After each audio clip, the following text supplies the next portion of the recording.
So they love being picked to do that. And then, you're going to have the time where they don't get in the right order. So if they're spelling the word pat, then they would have to stand in front of the group in the right order, and then I would come behind them and say, when I would tap their head, so I don't know that you can touch them now, but I don't know what you'll do. But anyways, your turn, and they would say, at. And then if they had gotten in the wrong order, when you blend it together, you're going to blend the wrong word and be like, okay, so what's the problem? We didn't spell the word correctly. What do we need to do? And there's always going to be the kid that, they realize that they did it wrong, and that's okay. That's a teaching moment. And then they go through and switch it out. But I just thought that was good that you just lay the letters out and you let the kids go pick out their letter. And then they have to figure out if their letter, if they wanted P and somebody already took the P, well, I'm sorry, you're going to have to pick a different letter. But it was just good for them to pick out their letters and figure out how to put themselves in order. So even if you don't get the kindergarten kit, you don't have to make them this big, I don't guess. If you're in small group, you could even cut these in half and just put all the, the teacher board, I did red too. So you could just make red cards and write one letter per card and just do that in small groups. That would be something different too to add to your small group. In the manual too, it has other ideas and stuff too, but it just kind of depends on what grade you're teaching. All right, anybody want to go first? All right, Elizabeth. She's a pro, so we need to give them. I know, it's been a while. I know. Okay, so here, do they need to wear these too?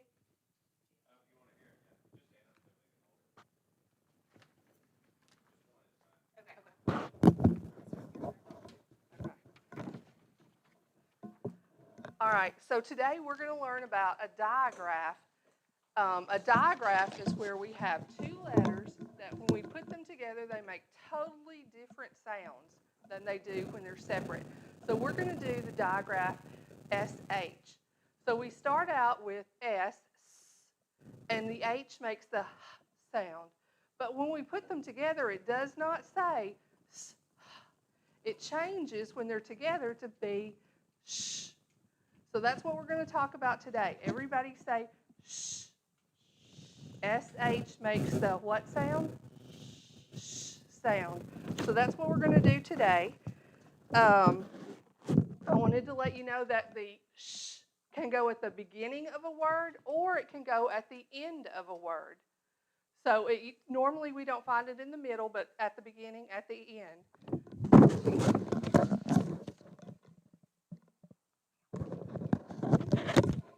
The SH is voiceless. If you put your fingers up to your neck and say shh, you can see it does not make a sound. You also, when you put your shh together, your teeth close, your corners of your cheek, your lips go down, and your mouth kind of flares out. So go shh.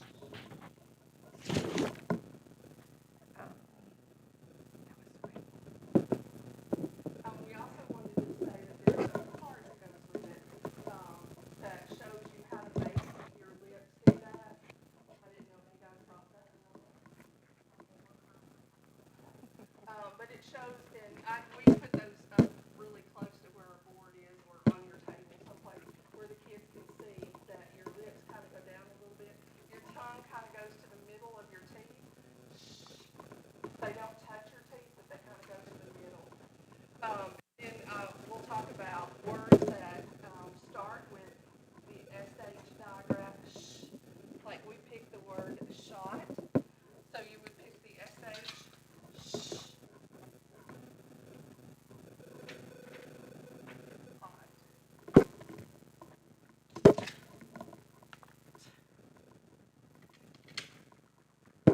Let's say these together.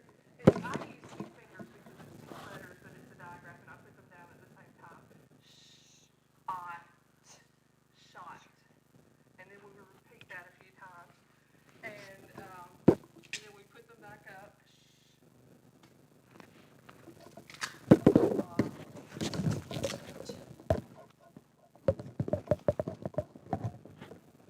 Then we're also going to change the short ah sound to a short sound. So we're going to move our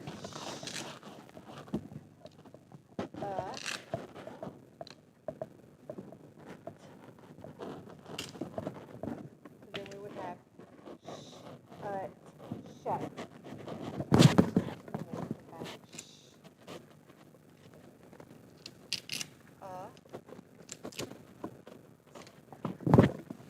Okay, and then we can do an example where the sh goes at the end. So we picked out rash, ruh, sh. And so we would do that, sh, rash.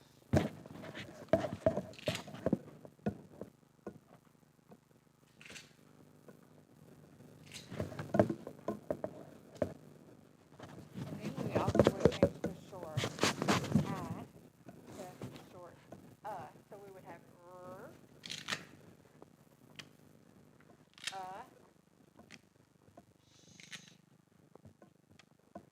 rush. So rush. These are all real words. We also have some nonsense words.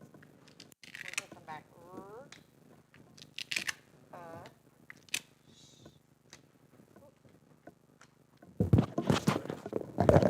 So our nonsense words, we did nish, ish. So we have ish,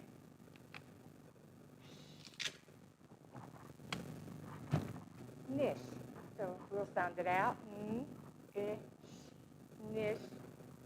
And then, is it a real word or a nonsense word? How do you know it's a nonsense word?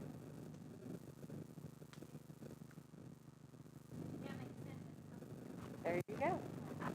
So, So, a minute ago, did you do the switch, change it, rearrange it? Is that what you said? The vowel. The vowel? yeah, we changed out the So short. anytime we change out a letter, or I do, I always say switch it, change it, rearrange it. It's just something catchy the kids like. I even do it on my leg, switch it, change it. If you want, And you do that if you're changing your vowel, if like you want to switch it out, so that they know the words that are changed. Right. And then they'll start doing it. And they like it, they want you to do it. Because they want to do that little thing. Yeah. Make sure that you say diagraph, SH, a lot as you're saying it. I don't know that we said it enough between the two of us, but try to keep saying that so they'll recognize that SH is a diagraph. So I love the two taps on the diagram, the two fingers. I always do that. I mean, the two fingers. That way they know. Yeah, that's great. I've never done that like that. We don't have the SH, but this is what they look like if you wanted to put them up, like it shows the position of their mouth. All right, who wants to go next? We'll just lay it there and whoever's up next can get on.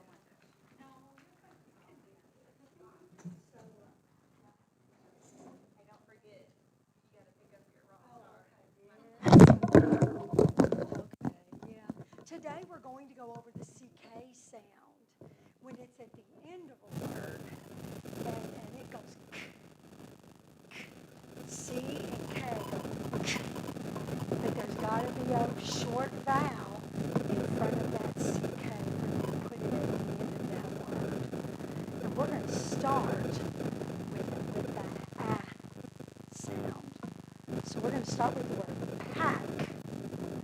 So say it with me. And we like to do our fingers up so we know how many sounds there are. That's just the way I was taught. So we don't tap. We usually go fingers up. And then at the end, they know how many sounds there are. So we're going to go and I guess I would do this, except for I'm having a hard time making my fingers do the right thing. Because remember, there are 3 sounds. But remember, when that comes at the end of that word and there's a short vowel, it's usually gonna be CK. So now let's grab our letters. So the first letter is I said that wrong, didn't I? The next letter is A. That's your short vowel. And the last sound is k. But remember, there are two letters that make that sound, and that's that C and that K together. And you have a, k, pack. Now let's put it up. Or no, wait a minute. No, we're going to do this. Bibbity bobbity bumblebee. Won't you say the word with me? Let's push it. Pack. Let's push it up. Pack. Let's say it like your mommy. Pack. All right, good job. Now we're going to put it up. You ready?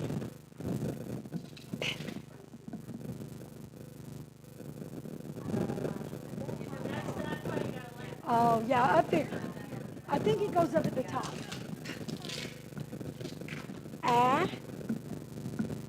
And then, oh gosh, my fingers aren't working today, y'all. I hope yours are working better than mine.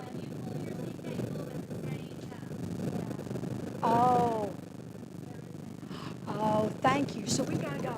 So we're gonna have to go. All right, we'll know the next time.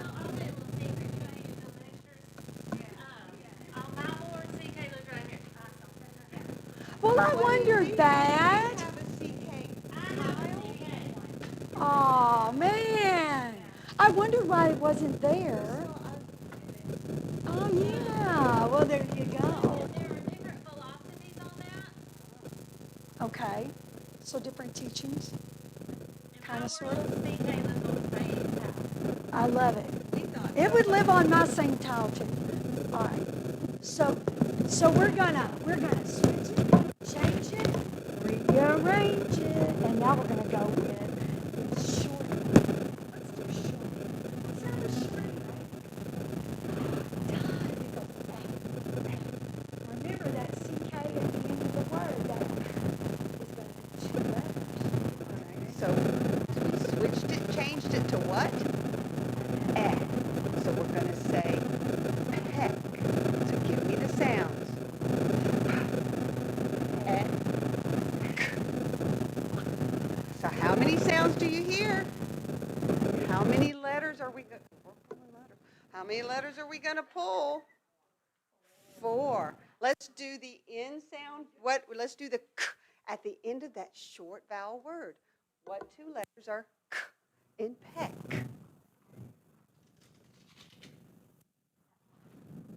Very good. Y'all are good.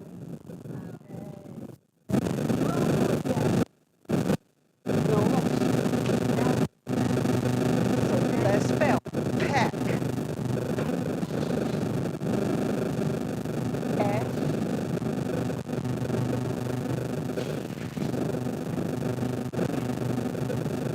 Let's say the word. Eck. The test. What is wrong with that word?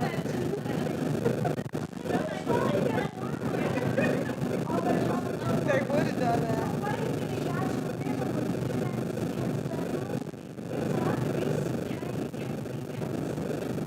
all the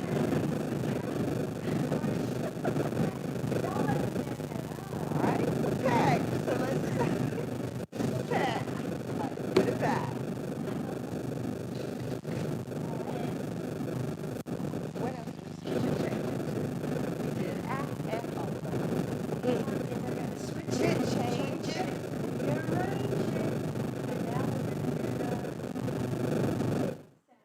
What makes it? What goes in? Help me out, folks. Thank you. That short I goes in. And we're going to do pick. Ready? Pick. Hands up. Pick. Remember, 3 sounds, but there's that extra letter at the end. We're going to spell it now. I'm saying that P wrong. There ought to be some people correcting. Your voice off. So really your lips are just pushing. Push your lips. That's all you do. Okay.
You're right. You want to pull the letters too?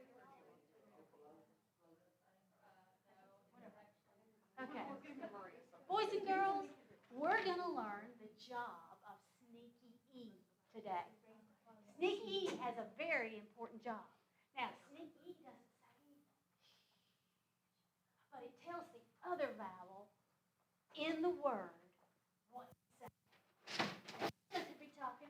Okay, so Miss Jennifer is going to show you a word that you should be familiar with. Our first word is rob. Tap it out. Rob.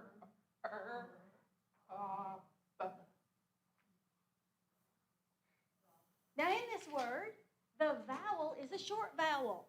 Short O says,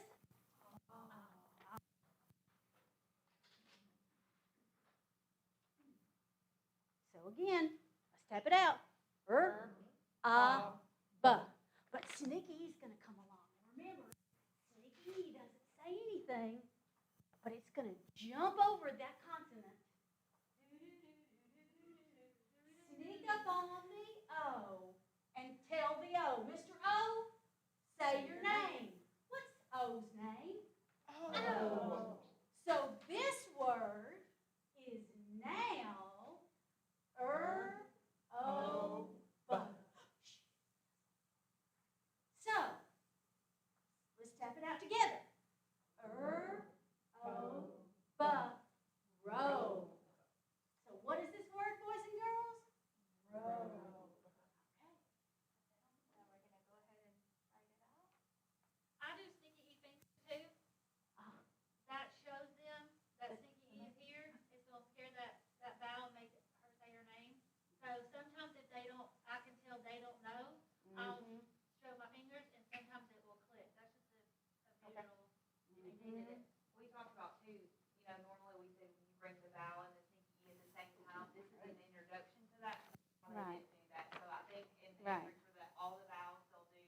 This is a short vowel. This is how you make it long vowel. But then after you introduce that is when you pull them at the same time. And like she said, when we tap it out, I go just so they remember that too. Another just finger pull too.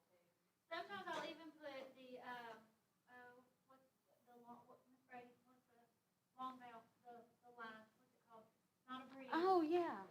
The breathe is for the short vowel. The macron. What is it? Just the line. Just the line. The macron. Yeah. We need Miss Judy. Her name is Tim Barge. She. Who knows that? But sometimes I'll put the long mark and the short, the breathe for the short vowel. Sometimes they'll say that on I TCAP. didn't know it. I didn't know TCAP does present itself sometimes that way, so they do need to know at least what it looks like. The little U in the straight line. So it's the breathe. And which is breathe is that, I know. So that's the breathe. And then if you, I want to say it's the macron. I could be saying it right. Macron. It's something that starts with it. Sounds right to me. Yeah, and you can just say, let's put our short sign or a long sign if you can't remember that. But I do know that is a TCAP. Okay. Do we continue? I mean, we would do that same practice. Yeah. Put the, That was great. So then we just put it back. Yeah, put it back.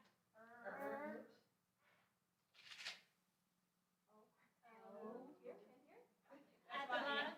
O is when you open your mouth the biggest, so it goes at the bottom of the vowel sound. Right here? Yep. then at the end, we would have them fluently read the words we made, probably. That's awesome. And then we can also make up a sentence. Can somebody tell me a sentence with robe? My robe is pink. That's very good. You can hickabee, you can talk about. So here is an example where they're going to say, okay, so how many syllables does robe have? That's good. Syllables. Robe. What would you say? One. One syllable, but when you say wow, what are they going to say? But there's two vowels. But I say, look, to have the word robe, you have, and I showed them that. I will say, but to make it robe, you have to have that sneaky E. still considered one. So it's still a one syllable word. Because somebody is going to ask that. They're gonna say that too. It's pronounced Robbie. It's the same thing with the vowel. Like Rome, R-O-A-M, is the same thing with the vowel. All right, who's next?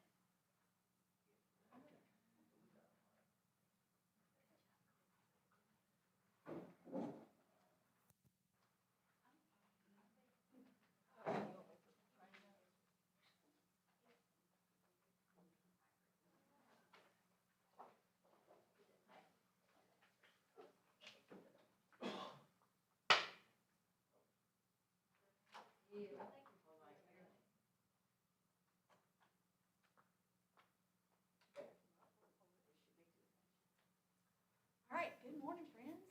We are going to talk about some vowels that pair together that create a brand new sound. And we call that a diphthong. I know it's a funny word. Everybody go ahead and get your laptop. It's a diphthong, but that's what we call it. So you can use a diphthong, and we see diphthongs in the beginning of words. And see O-U, O-I. Those are three diphthongs that we use a lot. We can see them in the middle of words. O-U, I see here. O-W, I see here again. And O-I, I see here again. Then we can use them at the end of words. And mainly at the end of words, we see O-W and we see O-Y. So that's a lot of information, isn't it? Isn't it? So we're just going to talk about one thing today, okay? We're going to talk about this a lot. Misty's going to say this a lot. You're going to get tired of hearing Misty say this a lot. But we're going to get it. Today we're going to start with the beginning sound, and then we're going to start with O-U. And Miss Lori's going to take over from here and talk to us about O-U and give us, we're going to build some words, Miss Lori. All right. All right. Okay, we talked about. We're going to talk about usually, there aren't a lot of words that start with OU, but can you think of any words that start with OU? Ouch. Okay, that's a good one, and well, thank you. Okay, so ouch is a word that we use right here. So we've got OU makes the ow sound. So first we're going to put our OU up. We've got it in the way. We're going to spell it out. Miss Jackie's going to do our spelling for us. So we have OU. All right. Now we're going to go with ouch, which takes us into having a digraph. Yeah, start to say diagram. Brings us into having a digraph, which is, we should have already gone over this, but we haven't. Okay, so, that's, yeah. So we're going to go ahead and we're going to tap it out. And we're going to tap it out. We have ouch, ouch. How many sounds does that have? 2 sounds. How many letters? 4 letters. So we have our diphthong and our digraph. So that was one of the harder words to do. Can you think of another word? Miss Jackie, can we put this back up? We'll do that. So out and ch. Okay, can you think of another word that starts with OU? Out. So we'll tap that out and it'll be out. Okay, so we'll use our OU again. And we'll use our t. All right. So we'll tap it out again and say out. Okay. So that's our 2 sounds there. We're going to go ahead and put our out back up. And Miss Jackie is getting ready to go over our ow.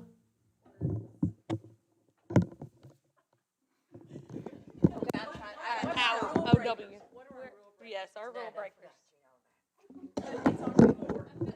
They had to give me a minute. Oh. So owl will always have L or N. That's right. It just takes owl. O-W, owl. will always have L or N after it.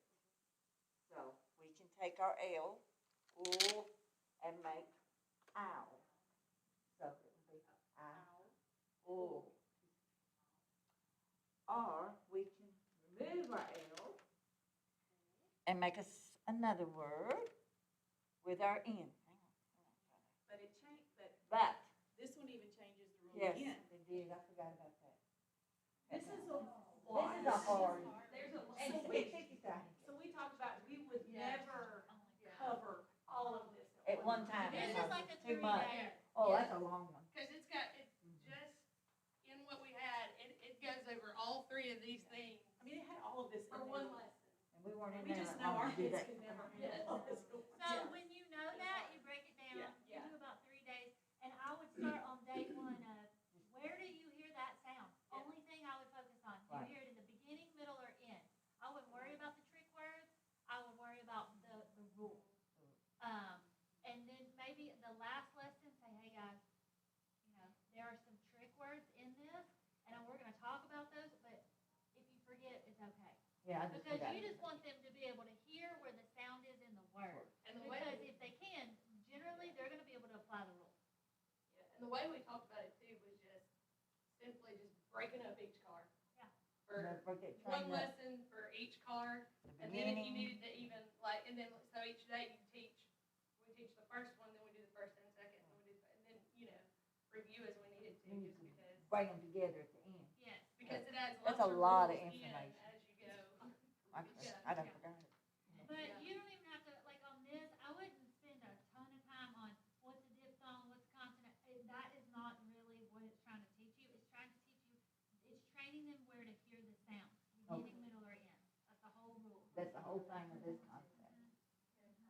So, I mean, you can call it a diphthong, Yeah. If that's the part they're not getting, I wouldn't hang on that. Wouldn't hang on that. Just where do you hear the sound? It's kind of like when you do cat, where the Beginning, middle, end. Yes. Yes, beginning, middle, When or you do end. that with little ones. Okay.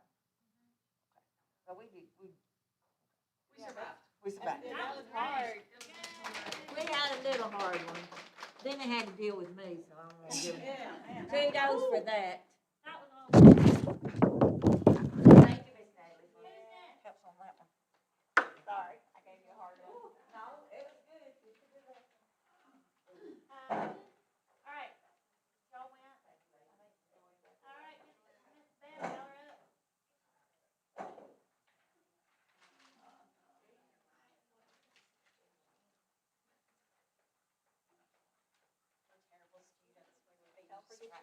Teachers. We're gonna be the least prepared. I know. You have to put it on, just hold it, he said. Sorry. Okay. Our lesson is on interchanging vowels. And for some of you, the one that just, the group that just had that hard lesson, we got a pretty easy one. We are gonna start with the word pot, and we're gonna use our tappers. We're going to tap out this word, and the first thing I want you to practice doing is making that OK sign with your thumb and your pointer finger. When we tap out a word, we use these fingers. So today we're going to start with the word pot. So say the word pot. I want you to say the first sound with your pointer finger and your thumb together, your index finger, as I call it. Can I call it a pointer finger instead? That's what we're used to doing. When you make the sound, your voice box is off. What is the next sound that you hear in the word pot? Now you will take your middle finger and your long finger, they call it, your middle finger, and make the sound, tap the sound, ah. What is the last sound that you hear in the word pot? Now take your ring finger and your thumb, and you will tap the sound ch. Now, when you make the sound ch, your voice box is also off. move our tiles as we make the sound of the word pot. The first sound is second sound. Ah. And the sound. The word is pot. Well, I thought you were doing that dance. Okay, so what is the first sound in the word pot? And what makes that sound? What is the vowel sound in the word pot? The middle sound. And notice the O is at the bottom of the smile because your your mouth opens up wider when you say it sounds off. So it sounds off. And what is the last sound in the word pot?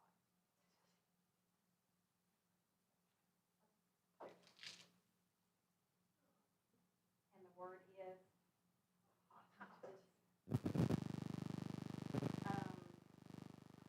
So you would do probably switch it, change it, rearrange it. So show me how you did that again, 'cause I couldn't see from What's the before. other word? Is it pat? Like pat? Okay. Okay, so let's play. Well, so we're gonna make the word pat. So Okay. guess what we're gonna do? We get to switch it, change it, rearrange it. So if we have pot, what do we need to do to change it to pat? And then I just ask them. So let's play. We're going to make the word pat. So let's play switch it, change it, rearrange it. And what would we need to do to change the word pot to the word pat? Would a child know that's a vowel at that time? Would they say change the vowel? They do. They Oh, introduced all right. short vowels first, so Yeah. they would have been exposed to all of that. Okay, so then that's what a child. Yeah. So you can would retap know. it and say act, and they're like, oh, you changed the Oh, O to a. Yeah. So now let's tap it again. Act, pat. And we've always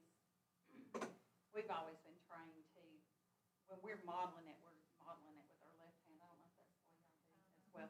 The kids are tapping it with their right hand because they're doing it right to left, but we're showing them the opposite. We're showing it the opposite way, so we're actually going in their direction. Just to keep that right to left. Okay, so let's return the letters. You'll say the sounds with me. What's the first sound in pat? At.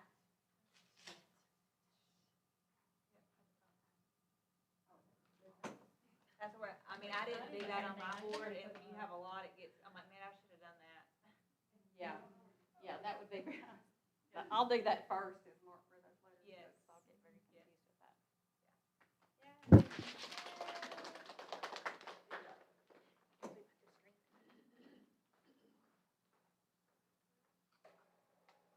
What y'all think about that?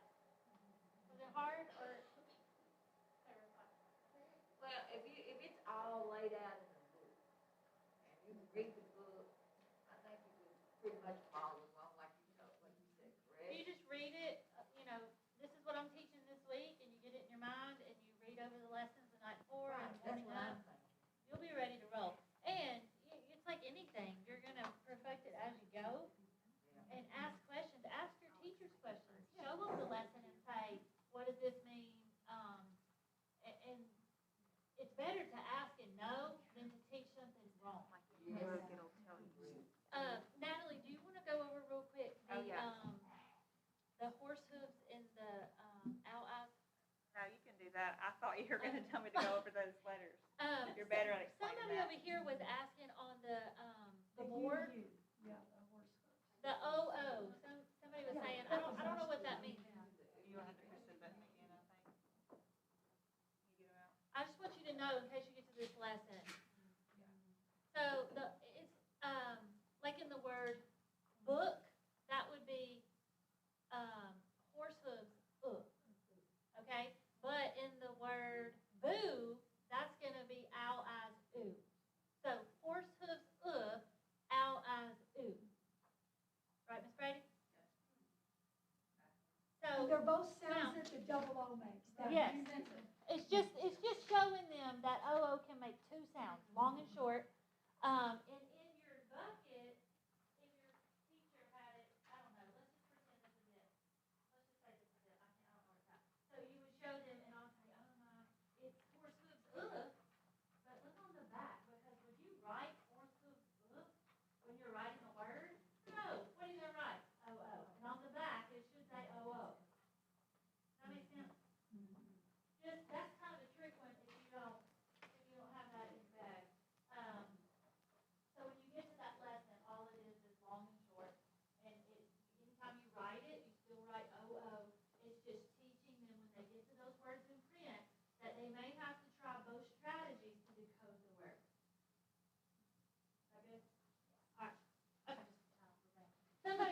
over here, and I was like, that's a great question. If you've never taught that lesson, you probably wouldn't know. We never made it that far. Okay, I'm gonna talk a little bit about how to use tapping with tiles in writing, like in writing sentences, and then to build up to writing even in paragraphs, or how when you're using your unit starters, like your state unit starters, how you can use that vocabulary in with writing sentences based off of the skills that we're learning. So the first thing we're going to do, the lesson that April's group did, Miss April's group did, the SH digraph lesson is kind of the one I'm going to bounce off of. And so the first thing that it says in this book is there's a YouTube video, and it's I think aren't most of the videos in here from the same person. It's like Learn Through Lyrics. And so we just Googled Learn Through Lyrics SH song, because that's what it says. It's 1 minute and 48 seconds. But it's a teacher, and she used her students. They wrote songs to go with a lot of the different vowels or the digraphs or the blends, and they act them out. So it's a cute little song to introduce the lesson. So we're going to watch that real quick, and then I'll talk a little bit more.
Okay, so that would be a lesson or the video that you would play at the beginning when you're introducing this lesson at first. So we're going to pretend that we've just gone over this lesson, since one of the groups actually did come up and teach this one and model this one for us with the SH sound.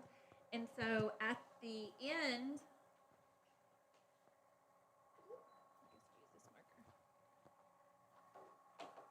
towards the end of your lesson is where you have your students help you come up with a list of words. And I teach second grade. So my students, and I had the cluster group the same as Becky last year, and so a lot of my students, it was like a challenge. They wanted to see how many words we could get on the board, and they wanted to like make a list of how many words we could get on the board. So it would get pretty lengthy. So we're just going to do what I would normally do in my classroom. If we were doing SH, we would do like the initial sound, and then we would do the ending sound. And sometimes I would actually write like initial SH or ending SH. Sometimes I would leave a blank just to show more letters to follow. So, and because I had, like, if you're teaching this in the first grade lesson, then it might have you doing just starting out with the short vowel. But you can get, if you've taught the long vowel, you can add longer words. So you want to call out some initial words that begin with the SH digraph? Shoe.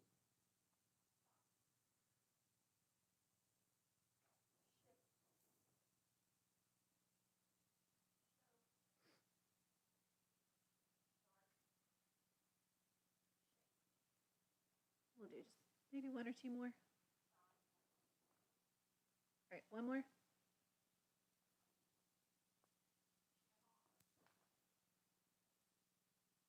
Okay. And then we would talk about those. In my class, I would let students kind of come up and tap it out at that point because when I did my tapping with tiles lesson, well, first of all, last year was my first experience teaching this ever, so I feel like I've learned so much from these two today because they've done it, what, three years now, and so like I've told them a couple times, like I never would have thought of that, like I didn't even realize like the layout. It makes so much sense to me. I'd never really heard it called like the Val Smile, and so um, this was like my Bible last year. Like I held it during my lessons. I actually kept it at a table that sat up against my board, like right here, so I knew where it was. So don't think you're going to look silly if you're holding it the whole time while you're teaching your kids, because that's what I did. And I held it like literally right here, and I would lay it down and constantly reading because I was still learning. And then, with all the stuff that happened with COVID, I mean, I only taught it up and through February. So I feel like I need a lot more experience with teaching this. But because I did have the cluster group, a lot of my kids that during that time that needed extra help were with our reading specialist. And so they were out of the room with her. So the majority of the kids that I did have remaining were higher students. So we would go kind of quickly through the lesson, and then we would from there transition into how can we put this into our writing, because I noticed my kids could read these words and they could tell you the rules really well, but when they went to put it in their writing, sometimes that's where they've struggled to carry it over. So we'll go ahead and do the ending sound using digraph SH. You want to call some words out?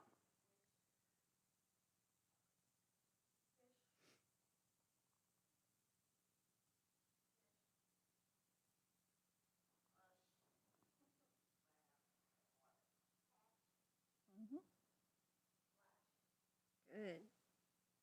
Let's do maybe one or two more. This is a good time to talk about rhyming as well. Yes.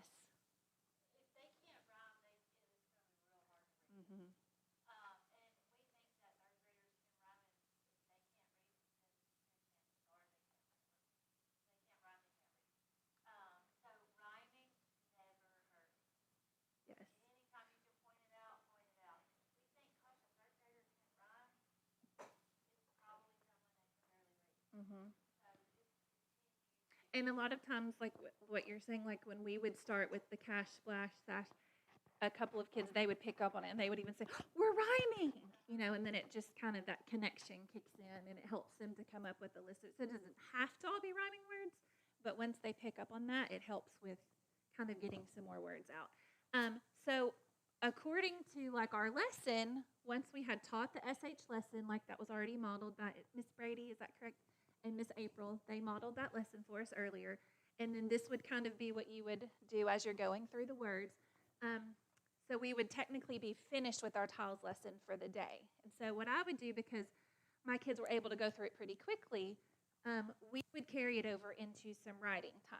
But I still think that this would be useful for you guys in small groups to practice using these words in just some sentences, or the teacher might have you doing a small group of writing, and she may have her things, since it looks like everybody might be going into classrooms, and instead of kids transitioning, I mean, I know we don't really know anything quite yet, but the teacher might still have all of this stuff up on her board possibly, so you could use these words if you were doing a writing small group, like, hey, I saw this morning, you were using this, you were learning about the SH digraph, like when we do our writing today, let's try to use that in our writing.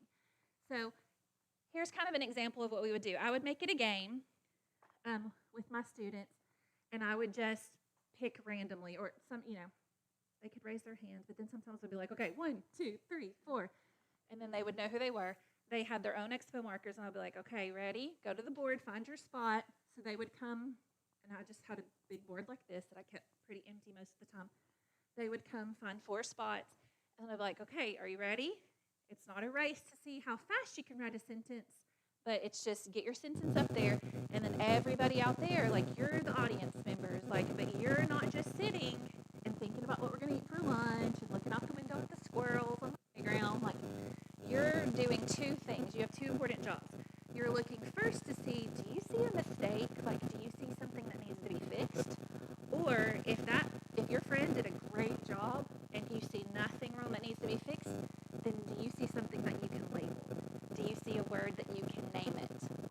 know what part of speech it is and you know what job it has. So they would be watching for those two things. So the four friends would come up and write a sentence, and the rule is they had to choose one of our words to be in their sentence. So maybe like splash.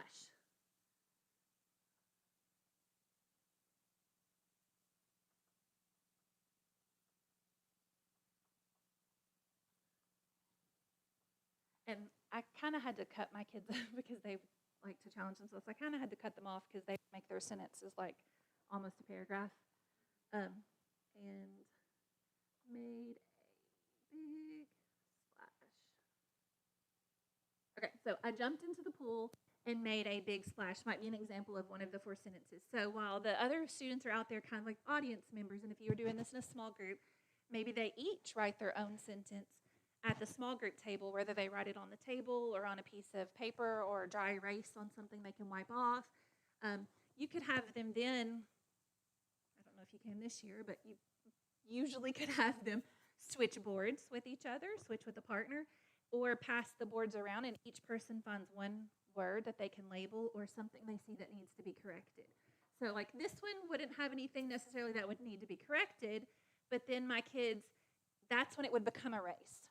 So everybody, the four students who wrote the sentences would return to their seats and have a seat, and then it would kind of be like a we called it popcorn, and they would get down beside their desk, and they're like this, and they're looking, and they're reading everybody's sentences, and they're looking to see, do I see anything that needs to be fixed, or do I see something that I know? And as soon as they do, they kind of, like, they do their hand like this, but then I'll kind of point to them like, do you? And if I point to them and their hand is raised, then they jump up like a piece of popcorn. I'm not going to jump, but they would jump up like a piece of popcorn, and I'll be like, go. So they would go to the board quickly, and they would circle or label.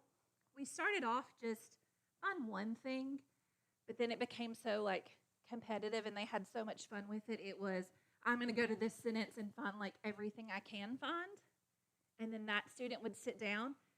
But as soon as, let's say Miss Lita, if she was up here and she circled I, and she labeled that as pronoun. We just did PR for pro and the noun. And then my students, we had a little rhyme. We would, it's not really rhyme, but a little chant. We would just say, a pronoun takes the place of a noun. And we rolled our hands constantly. So we had a list of pronouns in our classroom because that was something, that's a second grade grammar skill that they have to know for TCAP. And then they would come through and label as much as they could. Like, what is jumped?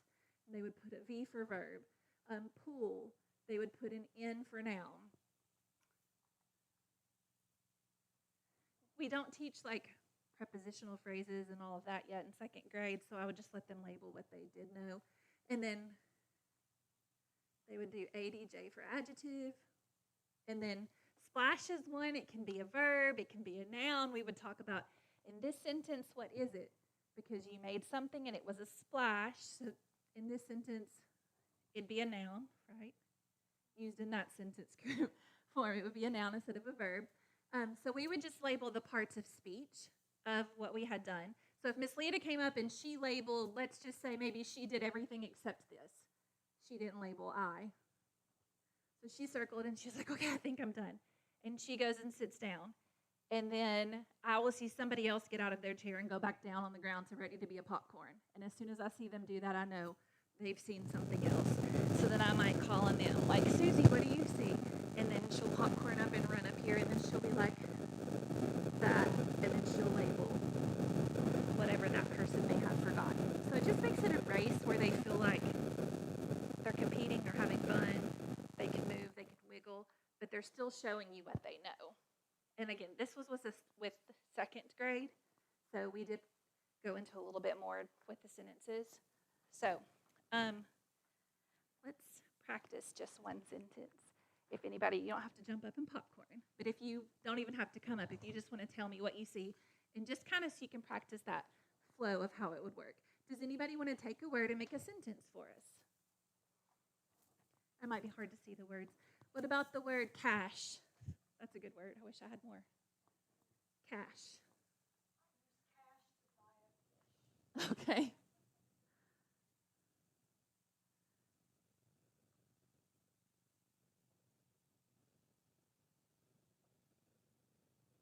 All right.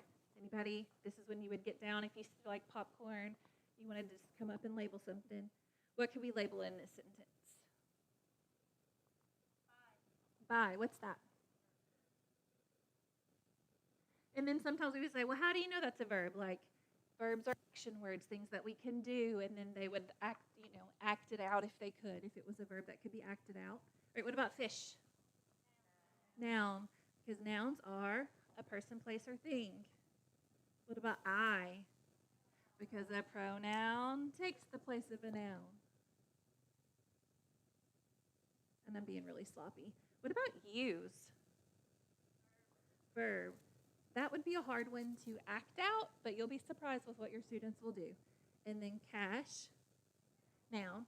You could even, get into proper nouns because with second grade, that's a skill for sure that they have to do. That's just a quick example of how I would extend the tiles words into grammar and using it for grammar. If you were going to use it for writing with like your unit starters, are you guys familiar? Like ed assistants familiar with unit starters and what those are? So, okay, I wasn't sure. So in the classroom teachers, like our reading and language,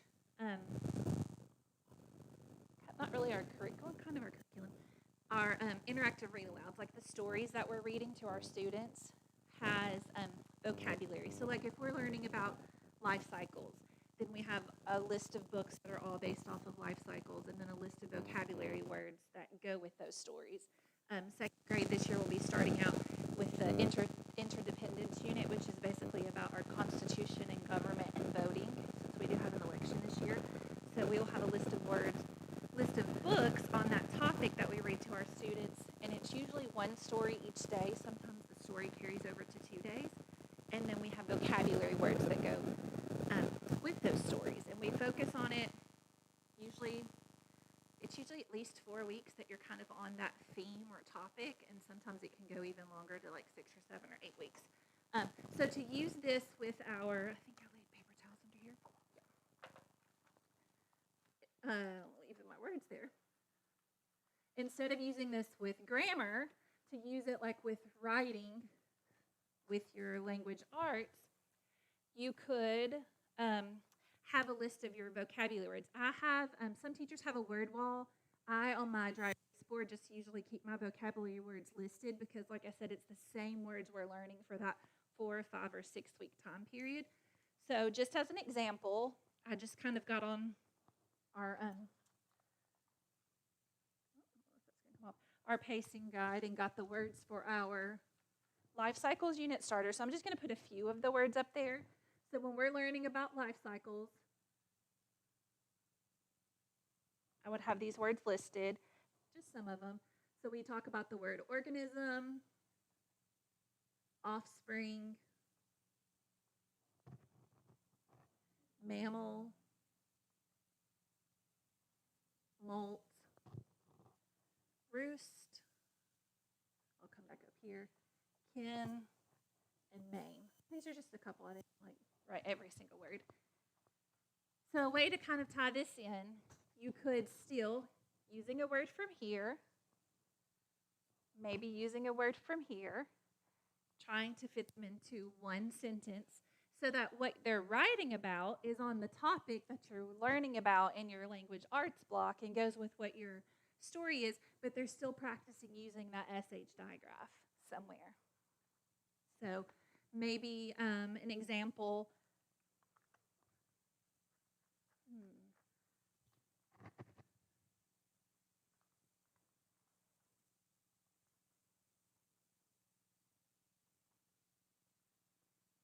Simple sentence. So a fish is not a mammal. So then I can point out, where's your SH digraph? What word is that in? Fish. Then you could even stop and tap it. Let's tap that word, ish, fish. Okay, what vocabulary word did you use?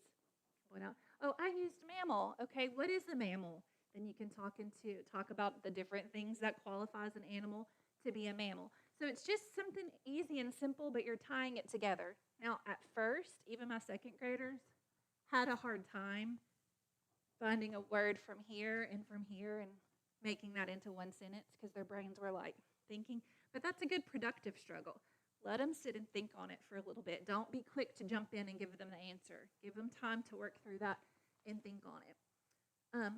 So what most of the, I'm not sure about kindergarten, but first grade has the interactive journals too that you write in daily, right? Second grade, first grade and second grade, maybe kindergarten, we have journals that come with so if we're learning about life cycles, we would have a life cycle journal that comes with it. And each day after we read a story, they have to write about it. And then in the afternoon, my classroom, we would do like a separate writing kind of based on this topic.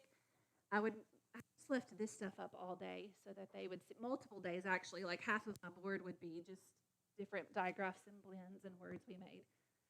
And so you could challenge them, okay, this afternoon when you're going to be doing your writing, or again, if this is a small group writing that you might be leading in a teacher's classroom or your own classroom, then you could challenge them, try to use some of your vocabulary words, but while you're using it, do you remember what we learned about this morning? Try to use the SH digraph or the blends that we talked about this morning, or a word with silent E in it, and combine those into a sentence. Sorry, I feel like I'm losing my voice. And then the last thing I was going to go over really quickly, in second grade, one of the things that we teach is compound sentences and using a comma and a conjunction.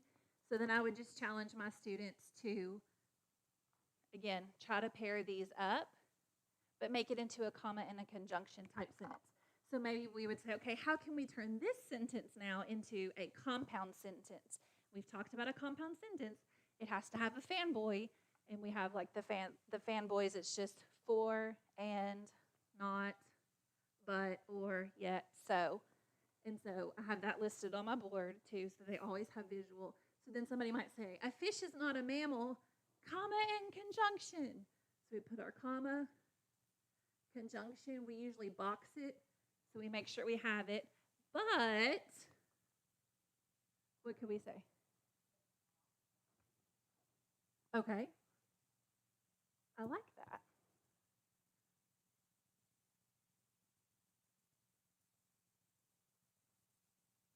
But they can have offspring. Look, she used 2 vocabulary words in that sentence. You would get a smarty pants point in my classroom. All right. That's really good. Or you could say, a fish is not a mammal, but a cat is. She took it deeper. I like that, though. So just a quick and easy way. So then I would challenge them, okay, this afternoon, you have to have, and this would be like a rule, in the writing today, we've practiced, maybe compound sentences all week, and today you made your own compound sentences, you extended your friends' sentences and turned them into compound sentences. So in your writing, you have to have one compound sentence in your paragraph. If I don't see one compound sentence in your paragraph, like I'm going to give it back to you, and you got to go back and fix that, because I know you can do that now. And again, I know it would be different this year with tiles being more for small groups, but I think that you can definitely use what the teacher, or if you are the teacher of the classroom, use what you're teaching your students in the curriculum, like the unit starters, the reading stories that you're going over. Use that vocabulary with what you're learning in tiles and kind of marry it together. So I didn't have as much great information as they did. I think I learned so much from them. So if anybody have any questions just about like the writing part or anything from today?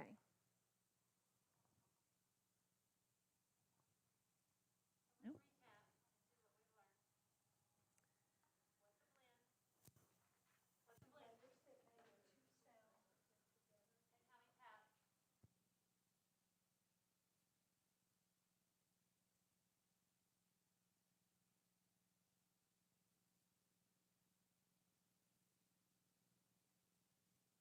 Fingers. Oh, I don't need that. He's pointing to it. Oh, he's pointing to it. How to put it on again. Okay. Okay, so we've done blends, we've done digraphs. All right, what about a diphthong? Yep. They have their own sounds, but when they come together, they make a new sound. Okay, so we've got blends, digraphs, diphthongs. What else? What's a controlled R? What does that mean? Some people call it bossy R, controlled R. What is that? R doesn't let the vowel talk, okay? So he just makes a sound. What about a short vowel? What's a short vowel? When a vowel does what? Says its name or makes it sound? Makes it sound. What's a long vowel? When it says his name, and who does he need? Sneaky E. That's right. What does a double consonant have to have? Short vowel. Why are those letters considered borrowers? Because they borrow their what? They borrow their sound from other letters from the alphabet. What about the apostrophe? What do you use the apostrophe for when you're working on what skill? Contractions. What we call that word surgery. We always talk about, because we use Band-Aids and we take letters out and we put the Band-Aid in as the apostrophe, and we call it word surgery because your big word becomes what? Bigger or smaller? Smaller. Let's see. Sneaky E lives in the middle of the what? Vowel smile. Yes. At the top, what lives at the top? The diphthongs. And if you even notice, like here, beginning, middle, end. Beginning, middle, end. They even sort of have that pattern for you. Now, it doesn't mean you're always going to be like that. It means most of the time. And then, of course, you've got your digraphs. What else? Anything else? Down at the bottom is your spelling area. You've got your manual. I would think about space. If you're traveling around the different rooms, I would think about how you're going to travel with this board, where you're going to put it. That's a thought. I mean, you really don't want to play with it just on the floor. You need it up on something. So be thinking about that. Talk to your people about that, what you can do with the board, where you can put it, and how you can move around with it if you're going to be moving around. What else? Ask a lot of questions. That's how you learn, because you can't teach what you don't know. Okay? Thanks for coming. Y'all were awesome. Let's